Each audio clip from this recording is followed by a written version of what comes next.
Hello everyone, welcome back to study law with Nikita. आज का जो टॉपिक है वो है evolution of fundamental rights in UK, US and India के पर्सपेक्टिव से। ठीक है कि यूके, यूएस एंड इंडिया में फंडामेंटल राइट कैसे इवॉल्व हुए हैं और इनको फंडामेंटल राइट्स की कैटेगरीज में क्यों डाला गया है, ना कि लीगल राइट्स या फिर ऑर्डिनरी लॉज के अंदर इन राइट्स को क्यों कवर नहीं करा गया है। ठीक है, तो हम इसके बारे में आज गो थ्रू करेंगे। तो सबसे पहले आता है इंट्रोडक्शन।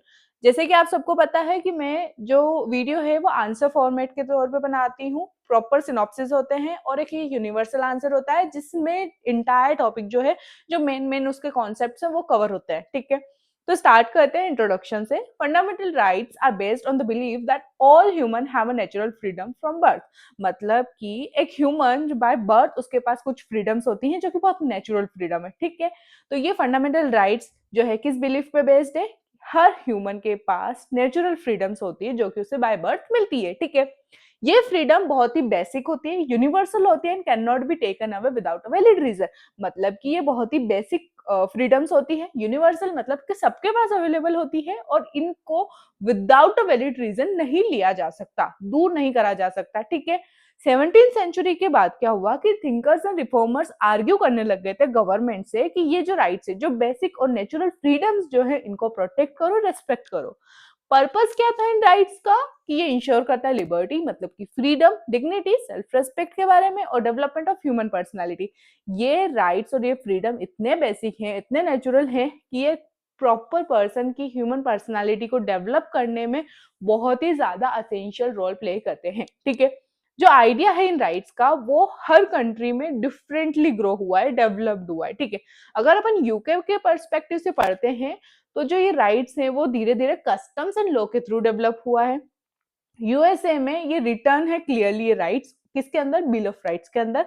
ओरिजिनली यूएसए में भी ये नहीं थे fundamental rights, but bill of rights के थ्रू 10 अमेंडमेंट्स करे गए, उनके अंदर ये हुआ कि ये राइट्स जो है रिटर्न, क्लियरली रिटर्न हो गए। ठीक है, इंडिया में जो राइट्स हैं वो अपन part 3 of the Indian constitution में देखते हैं, जो कि फंडामेंटल राइट्स के बारे में ही बात करता है। ठीक है, और ये फंडामेंटल राइट्स के थ्रू ही प्रोटेक्टेड है under article 32 of the Indian constitution. ठीक है, तो जो इंडिया का पार्ट 3 है वो इन्फ्लुएंस्ड है कहां से? यूके और यूएसए के ट्रेडिशन से। ठीक है, अब ये हो गया इंट्रोडक्शन। अब आता है origin and concept of fundamental rights. तो लॉकियन का कॉन्सेप्ट है कि जो फिलोसोफर था जॉन लॉकी एंड रोसो, उसने डेवलप करा था the idea of natural rights का। लॉकी ने बोला था that man is born with a perfect freedom and natural rights such as life, liberty and property.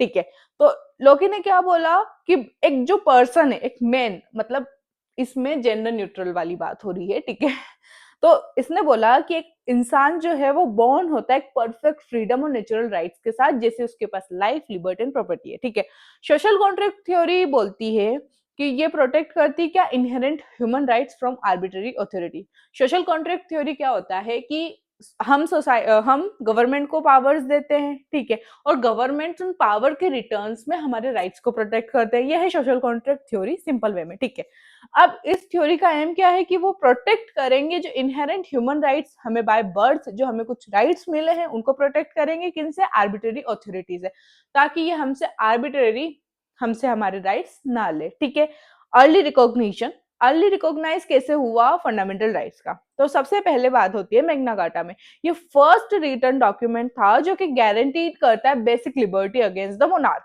ठीक है, फिर आता है इंग्लिश बिल ऑफ राइट्स।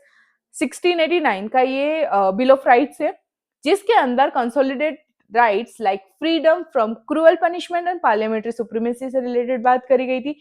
फिर आता है French declaration of rights, asserted natural and inalienable rights of man. मतलब कि आपके राइट्स जो है वो ट्रांसफर नहीं हो सकते, ये फ्रेंच डिक्लेरेशन ऑफ राइट्स के अंदर बोला गया था। ठीक है, तो ये इनके अर्ली रिकॉग्निशन थे।